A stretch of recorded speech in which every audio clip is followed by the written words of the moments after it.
Okay, thank you, Camille. So I am Franck Ramus, and I'm a researcher here in cognitive science. And so I was asked to give you a talk about having a blog. And of course, I don't feel really very competent or authorized to talk about it. I have a blog, but I'm not a professional blogger. I don't know the theory of blogging, if there is any. And so I don't really feel like I have lessons to give, but I have an experience, so at least I can share my experience. I don't have many slides, but then we can just open the discussion and you can ask whatever question you like. So how did I come to have a blog? Well, I must confess that I suffer from this syndrome. I mean, a mild form of this syndrome, which is the someone is wrong on the internet syndrome. And so, yeah, of course, as soon as you go over the internet, if you know something about any topic and you go over the internet and you read about this topic, you will very, very soon encounter opinions that go in many different directions, opinions that are completely uninformed from a scientific point of view. And so, of course, if you have this syndrome, you want to reply. You want to inform people that what they're saying is completely wrong or insane. Yes, that was one of the main initial motivations to try to correct the record of scientific communication that is out there, to correct misrepresentations of science that you can find not only on the internet but also in the media. You've got a lot of misrepresentation of science in the media, and on some topics you don't know about it because you're not an expert, but when you're an expert on something and you find what they say about any topic in psychology, in any popular magazine, very soon you get nervous. And the problem is that it's difficult to correct those misrepresentations in the media. Because the media are not like self-correcting things. So you can always write to them and say, look, this article was really a piece of shit, and you should have written this and this, but usually they don't care. You can reply to some articles in the media, but usually they don't take your replies, they don't care about them. So it's not very easy to correct this.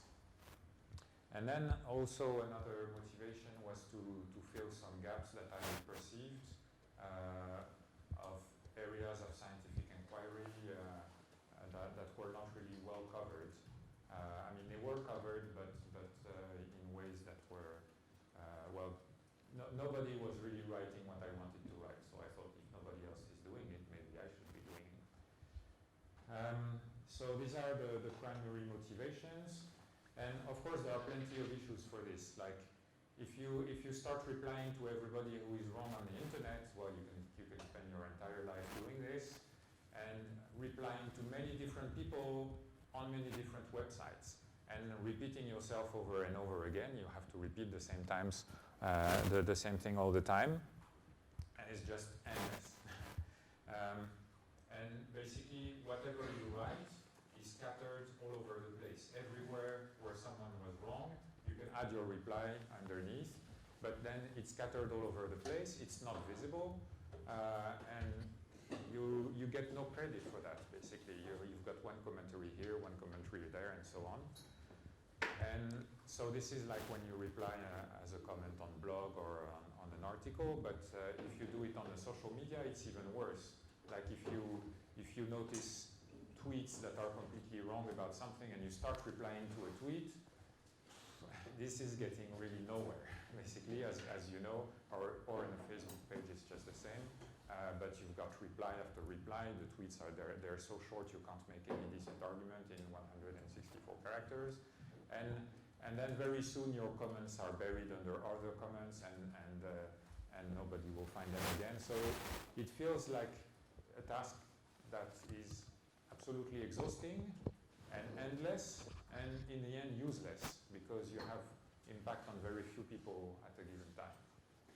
So I was very dissatisfied by this, and I stopped very, very early on.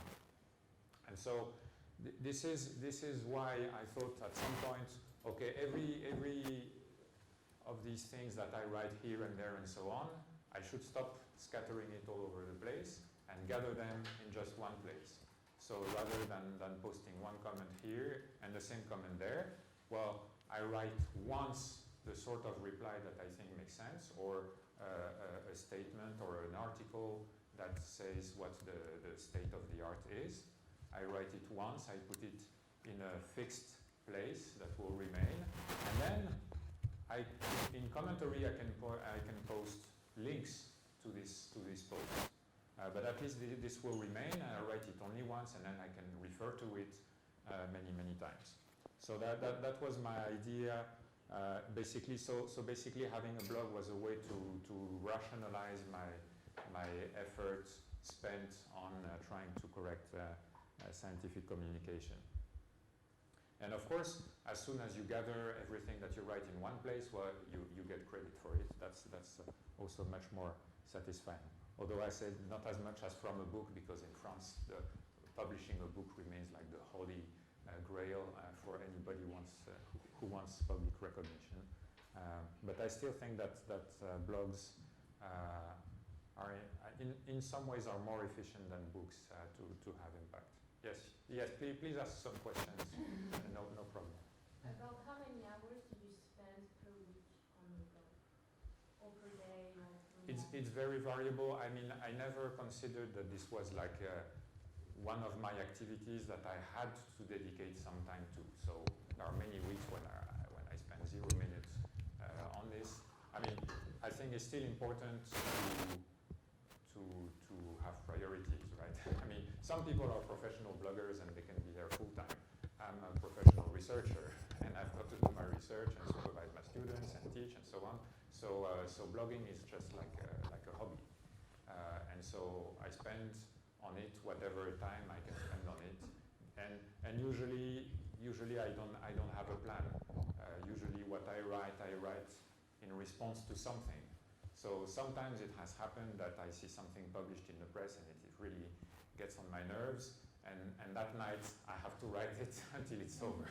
And so it goes like, in stretches of several hours and then nothing more. And so it's completely unplanned and opportunistic, basically. But so yes, no more than 2 hours per week, I would say, on average. And I wouldn't want to spend more than that. Okay, what else do I have here? Yeah, make public some texts that were written for another purpose. I'll give some examples of that. It turns out that when you're a researcher, you're asked to write many different pieces of text on many different topics, not scientific articles, not really scientific communication pieces as well, but you have to write things to different people. And then I thought, well, rather than having this, I mean, I put some effort in writing this piece, rather than it being buried in my mailbox and in that person's mailbox, why not make it public? And so you see a lot of what I do is in the spirit of, I've got a limited time to dedicate to this, so the time that I spend, I want it to have maximal impact, to touch as many people as I can. It's really very rational. And then I thought, yes, I want to do this, but I want to do this in French for the French public, because there are plenty of very good science blogs in English and many sources that are available in English, and the primary scientific literature is available in English. So if I write something in English, I add very little added value. But I could really feel that in France we don't have that much, and that I could have a much greater added value by writing something in French. And we have some local problems that we need to solve as well that are not necessarily the same problems as in other countries. So a question, of course, that can be raised is why not use the media for that? After all, the media are there for that. But as I said, when you have something to say, they don't necessarily want to interview you, or they don't necessarily want, if you write a tribune or like a viewpoint, they don't necessarily want to publish it. I mean, if anybody has tried to publish a viewpoint in Le Monde, they know what I'm talking about, because you can wait for weeks before they reply no, and it's a very annoying process. And even when they want, when they're happy to have you, you cannot just write what you want. I mean, you can write what you want, but then they choose what they want. And so you can either talk to them and they take notes, or you can write to them, and then they will extract quotations. But they will cut a lot of what you say and what you write. If you speak to them and they take notes, very often they will miscite you. And if you send them an opinion piece, they will change your title and sometimes completely misrepresent the content of the paper. So it's interacting with the media is very annoying. They have different priorities from you, and so you can't just rely on them to communicate what you want to communicate. And if they write something wrong, you can always write a reply, but usually they will not publish it, they will not care. So I've had a lot of trouble with the media. I mean, I also use them and they also use me, and that's okay, but it's not enough. So I needed a place of my own to publish what I wanted to publish. So one of my main sources of inspiration was the blog of Dorothy Bishop, who's a colleague I've known for a very long time and whom I like very much. And she has a very good blog as well, a very broad scientific blog. She talks about some areas of her own expertise, like language disorders in children, but she talks about many other areas. She has been a very big proponent of open science practices and good laboratory practices and so on. So I was an early reader of her blog, and this was a kind of a model for me. Another source of inspiration is this guy, Neuroskeptic, whom nobody knows because he remains anonymous, but he has a really good blog. He's kind of half a model for me because he's more like a professional blogger, and he writes very regular pieces about papers that come out and so on, and that's what he's doing is great, but this is not exactly the same kind of blog that I'm having. So yes, these were my two sources of inspiration, and then I did something a bit different. And so this was my first version of a blog. I don't know if you guys ever saw it or if you know only the new version. So this is the first version that I have for the first 5 years. And basically I put it up online very rapidly using Blogspot, which is Google's blogging platform. And as you can see, it was very basic. There was no decoration, no image. I didn't even take the time to think of a proper blog title. I just called it FR blog. So really the point was not to make fancy communication, but just to have a place where I could put my texts. Basically, that was the main purpose. And well, then it grew slowly, it became more popular. And at some point I felt the need to have some more like a more professional platform. I think Blogspot as a platform for blogging is okay, but I mean there were some aspects that I was dissatisfied with, and I did not want to take the time. I mean, I could have made a great blog, a great looking blog on this platform, but I just couldn't take the time to think about design, and so I didn't care so much about it. So I was happier to go onto a platform that was a bit more managed, where I wouldn't have to care about these things, and also to move to WordPress. So WordPress is a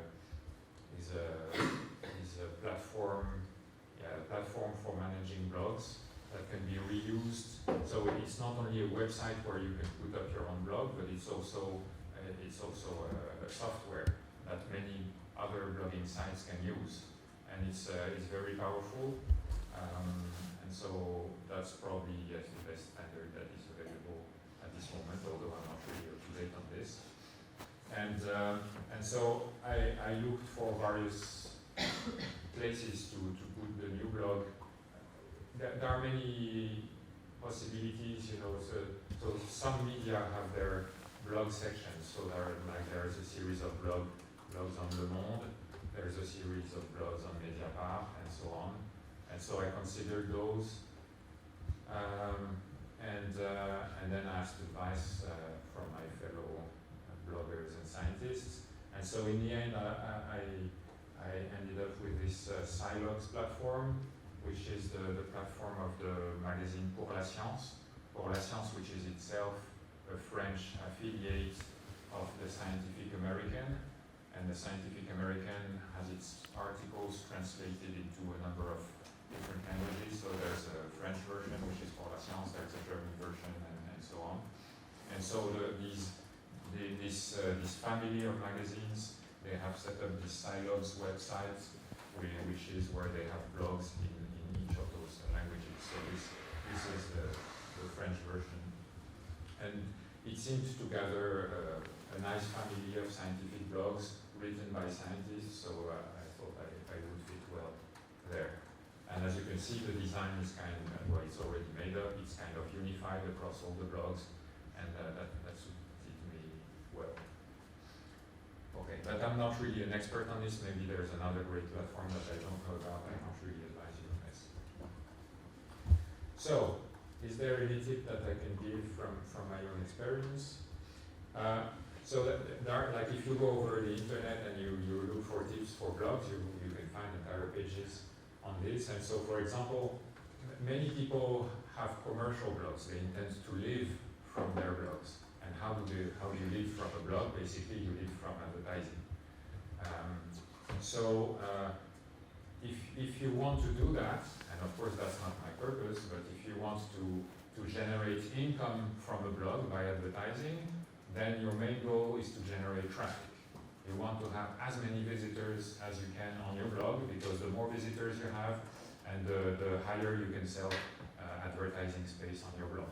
And that's the main mode of functioning that commercial bloggers use over the world.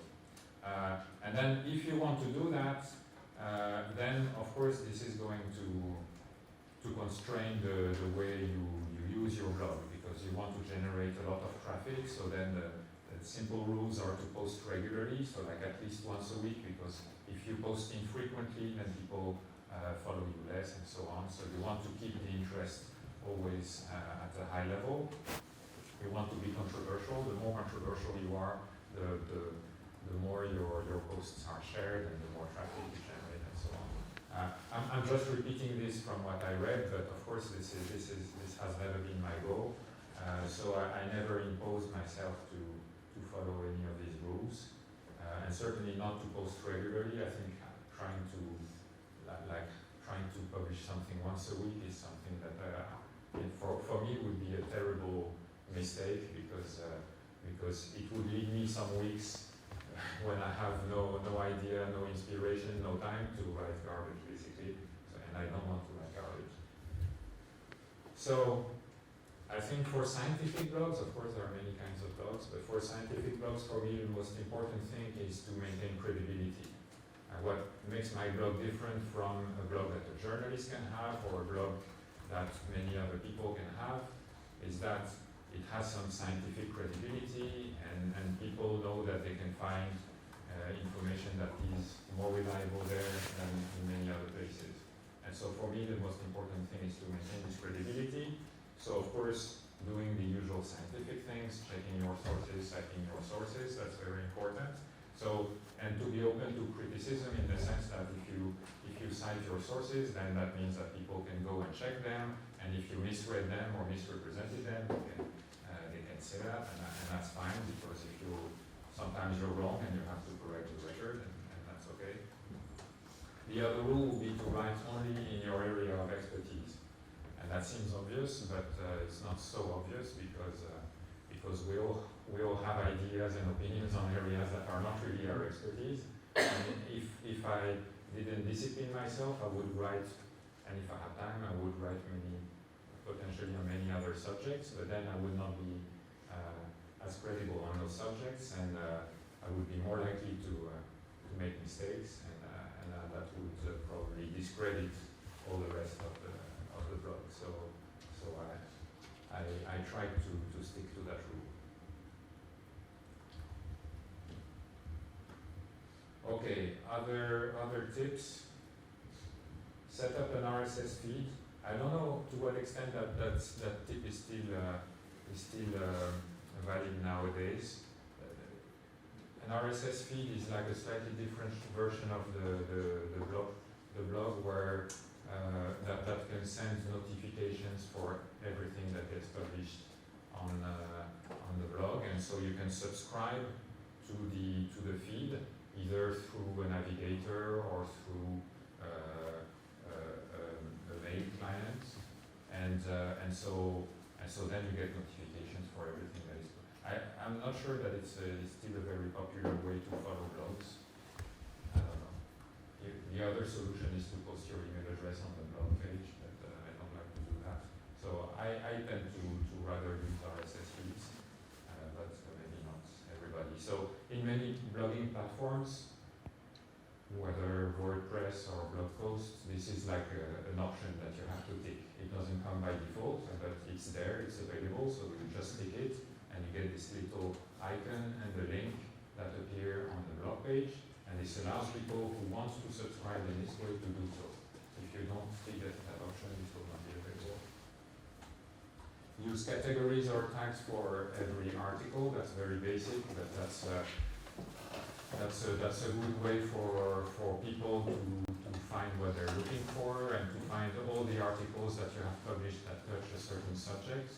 So even because a blog is something that is inherently sequential. You've got post after post after post, and the main organizing scheme is just chronology. But of course, there's not necessarily a coherence in the chronology. So if you use tags that describe the themes, the main themes of each post, and you have a coherent set of tags that cover most of what you write, then it's easy for anybody to just click on this tag and to see all the articles that you wrote on that subject. And I think that's very useful, not only for readers, but also for myself. If I have to look for a previous article that I wrote and I don't know where it is. Have a search function. Also, that's something that is an option that can be ticked or not, and I think also that's very useful for readers and for myself. Have at least one picture per article. This sounds a little silly. This is also something that I learned over the internet, that anything that has a picture is visually more attractive than something that doesn't have a picture. It doesn't even matter whether the picture has a relationship with the content, but you want to have a picture that is visible on the first screen of the article. And the good thing about it is that when you post the link of the article on Twitter or on Facebook and so on, the image will come as a miniature in the post on the social media. And that will make, again, that link more attractive than if you just post the title with no picture. So this sounds stupid, but in fact it works. Reply to comments. Obviously, a blog where people just post comments and there's never a reply will make people feel that they don't care about what they write, and this will make the blog look abandoned, basically. So I think, yeah, if you leave the comments function open, because of course you can also close comments, but I think I'm happy to generate some debate, and so I think it's okay for people to write comments, and then I think it's good to reply to them, or at least to most of them. And then, of course, once you have written something, you want to spread it broadly on social networks. That makes sense. And that's the way you gain new readers, basically. You can't just count on people or just following you. In fact, I don't know how many followers of the blog itself I have, but probably few. But I have many more followers on the social networks. Question. Yeah. Do you have to spam check comments a lot, like remove spam? So in any blogging platform, there is an automatic spam detector.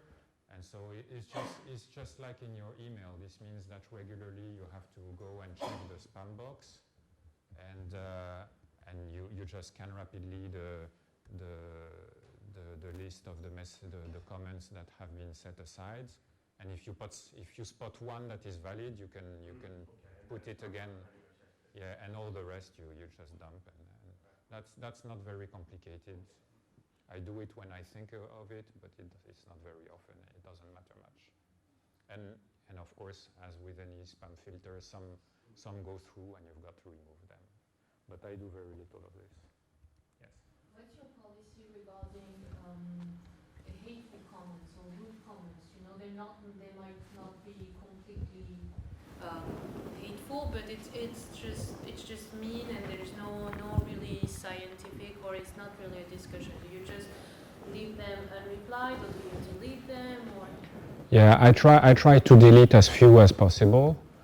So I will delete only something that is just an insult with no hint of any argument, like Ramus, you're a jerk, delete. but otherwise, if it says Ramus, you're just incompetent and you don't know this and you don't know that, okay, I leave it and I will find a way to reply. So you still find a way to reply? Yeah. I think it's not. I mean, then it depends. It depends on people. I mean, I'm not bothered much by negative comments. I don't take them personally. I know that I write some things that are quite controversial and that are going to generate negative responses. So I think that's part of the game. I don't really care. I don't even care if there's a comment on my page that remains that says Ramus, you're a jerk. Doesn't bother me. But what matters to me is that every comment gives me an opportunity to counter argument in a way that is more rational, more better informed than the comment itself. And so I think leaving those comments and providing a meaningful and rational reply is good for the other readers that come afterwards, because they see that even because people have all sorts of ideas, and even if a comment appears insane to you, in fact, many people may have had the same thought. So it's good that this thought is expressed and you have a good answer to it. And then that provides, usually people who post those comments, I don't even aim to have them change their minds. I don't think I'm going to convince them by my counter arguments, but I think it's still useful to have them and my reply for the other readers of the blog. And they can see that no matter what commentary people make, well, there's always a good reply to that.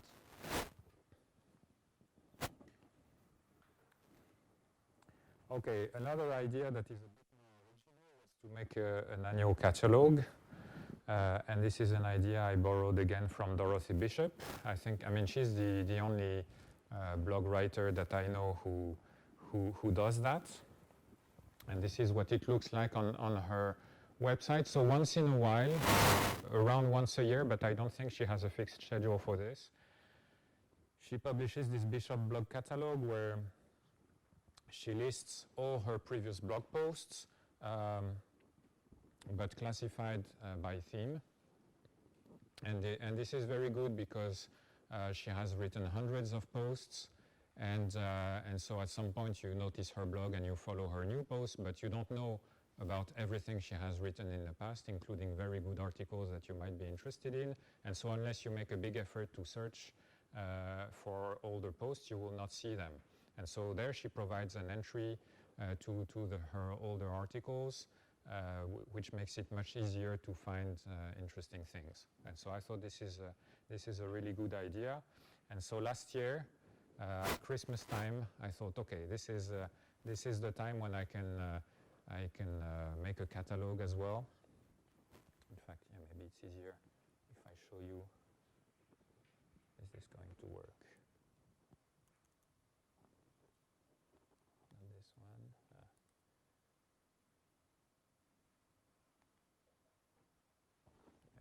it's coming.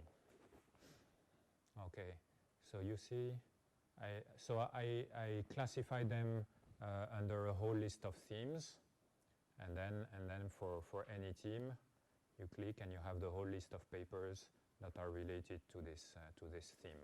And of course, some papers appear in more than one category, and apparently people have been happy with it.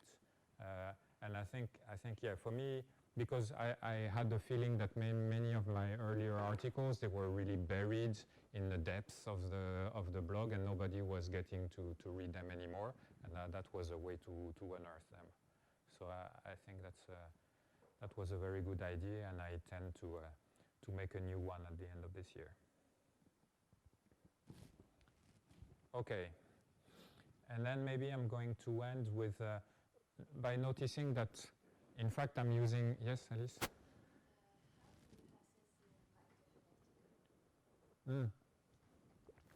So in the back office of the blogging platform, of course, you have a number of tools that give you statistics about how many people have viewed any particular page.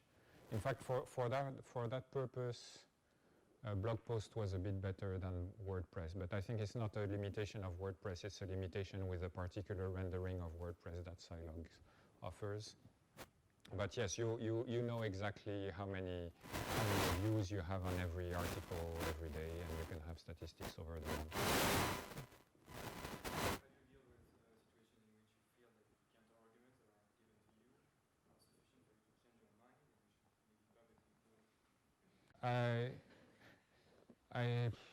Let me think. I don't think I've been in a position of having to reconsider an entire article, but of course it can happen that one thing that I say in an article turns out to be wrong or have to be corrected. Usually I say so in a reply to the commentary. Yeah, if there is something that needs to be corrected, I will go and correct it in the article itself. Sometimes I just correct it and leave it corrected. Sometimes I will emphasize the fact that there was a previous version and then now there is a new corrected version. I have not been very consistent about this. I don't know if it's very important. I know that some people take it very seriously, but I think that applies more for the press, that if they write something that is wrong and then they correct it, that they leave a trace of the correction, rather than just modifying things without saying anything. I don't know if I should apply such a policy very strictly or not.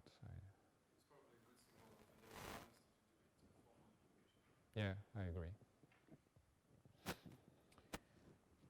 Okay, so yes, I just wanted to mention that there are many possible uses of a blog, and in fact the way I'm using my blog is very diverse. So it's you would think that the main use is like I have an idea, I have something to express, and I write the article about it and I post it.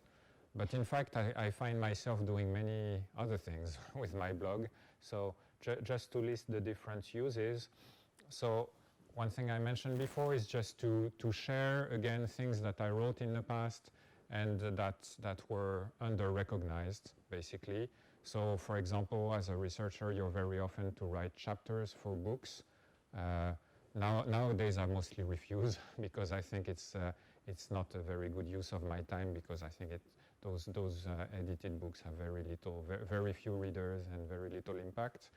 But to the extent that I wrote some chapters and now they're buried in a book that has been sold 300 times, I'd like what I wrote to be more broadly available. And so I've been recycling some of the chapters that I wrote in the past and just put them on the blog. So for example, this is what I did recently with this chapter on the feral children. This is a chapter that I wrote for the Manuel des Sciences Cognitives by my colleagues. It was like a 3-page piece that I wrote especially for them. And then, so okay, it's in the book and people who buy the book can read this, or maybe they just skip it, I don't know.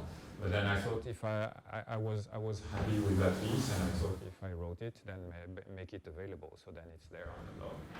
So that's one thing. That also happens for Yeah, that also happens for pieces in the media. So for example, recently I was given the opportunity to write a paper on psychoanalysis in Le Quotidien du Médecin. Le Quotidien du Médecin is a very broadly read daily newspaper for medical doctors. And so I was happy to be given the opportunity to touch tens of thousands of medical doctors. But then still, it is only in that newspaper and not available for the rest. And what I wrote I thought was good for everybody, so then I just pasted the same text on the blog, and I think it has a broader audience now. Yeah. So you think completely allowed to post a book chapter, That's a good question. That's a question that I never really cared about. As you know, I mean, there's one situation that I really know about, which is scientific papers in scientific journals, where in fact we have to transfer the copyright to them and we don't own it anymore. And this has never prevented me from posting my PDFs on my webpage, and so far so good. So I believe very strongly, I mean, I'm paid by taxpayers, and I believe very strongly that everything that I do should be freely available to scientists and taxpayers alike. So I really want to put everything that I do available on the web. It turns out for book chapters, I don't know the contracts that the editors sign with the publishers, but as a chapter author, I was never asked to sign a copyright transfer form. And the same goes with the media, whether I give interviews or whether I publish entire articles in the media, I was never asked to do anything about copyright. So until proven wrong, I consider that I own the copyright for all those texts, and I use them the way I want. The only thing that I do now is just is with my, I try to be transparent about it. So like if people ask me to write a book chapter, mostly I will refuse, but if I think they ask me a book chapter about a topic that I wanted to write on anyway, I will tend to tell them, okay, I'll write the chapter for you, but under the condition that I can post it on my blog, so that my colleagues who ask me for that book chapter, they will not feel cheated that I reuse their text and that it's not exclusive to the book. But yeah, and the same goes with French journals and this sort of stuff. So far, people have not complained. Well, yeah, one guy has complained once in a French journal because I had not warned in advance. Of course, if I say under the condition that I can put it on my blog, they can always say no. That's part of the game. But I think it's better to be transparent with people rather than give the impression that you're cheating. Yeah? No, I was going to say like 2 minutes. Reaching the end. Yeah, we're near the end. So another use is to share leftovers. So for example, this happened to me recently, that I was interviewed by Le Point on intelligence, and they had a whole 10-page questions where they had interviewed many scientists.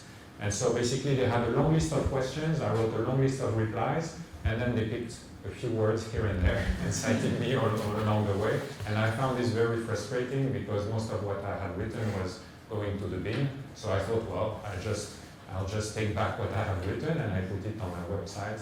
And I did the same because Nicolas Gaury had been also interrogated in writing, and so I put together his replies and my replies, and we have a full article with this.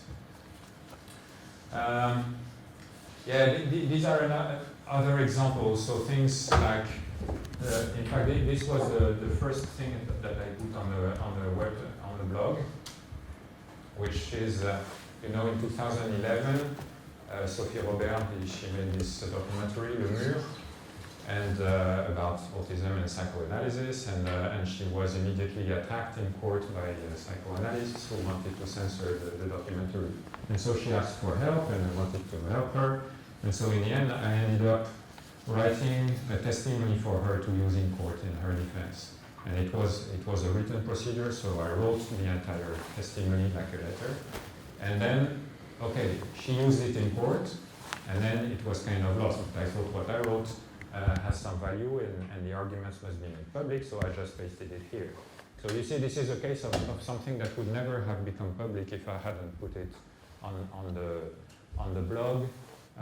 Here is another example. At the time when they renewed the DSM-5, the Manual for Mental Disorders, there was a worldwide consultation of all experts on all mental disorders, and I knew something about dyslexia. This is the one that I care about most, and I had some views to express, so I responded to their consultation.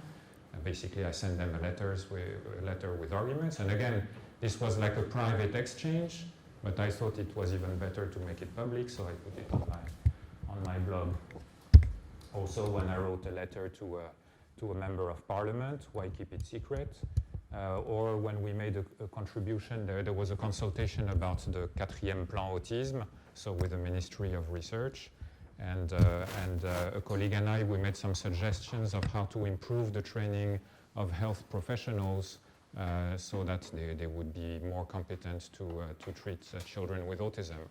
And then there was a final report, but very few of our suggestions were used in the final report, so we were a bit frustrated about this. So we said, okay, let's make our recommendations public, and then the associations who think our recommendations are good, they can go to the government and ask, okay, why don't you implement this?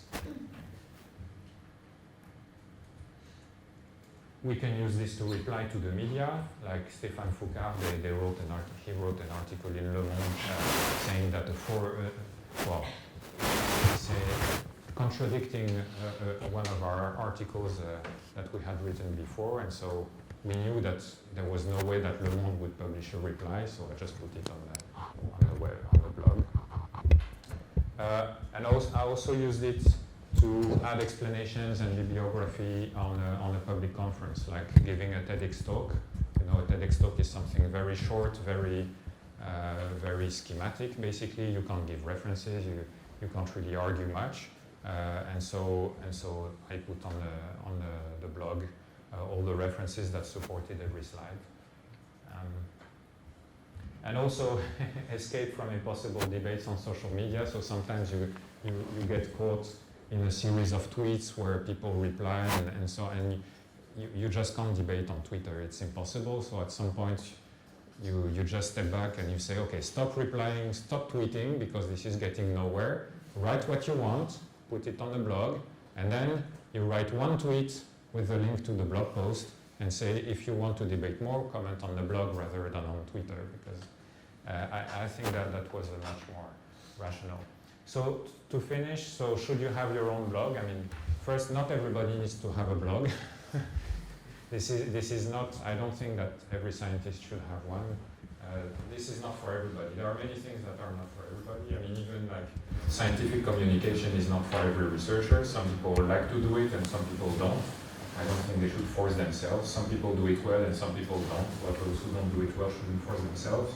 So I think you should really do it first if you have a taste for science communication and that you are comfortable with simplifying scientific knowledge while maintaining it sufficiently accurate. If you have at least some minimal talent for it. If you have some time for it, of course, it doesn't come for free. And if you can cope with derogatory comments, because you always get some. And I really don't care, but I know that some people will take them very personally and they really can't handle the fact that somebody says, Ramus, you're a jerk at the bottom of the comments. And so if you can't handle it, well, better not get involved in this sort of debates because you will always get them. Okay, and I think that's over.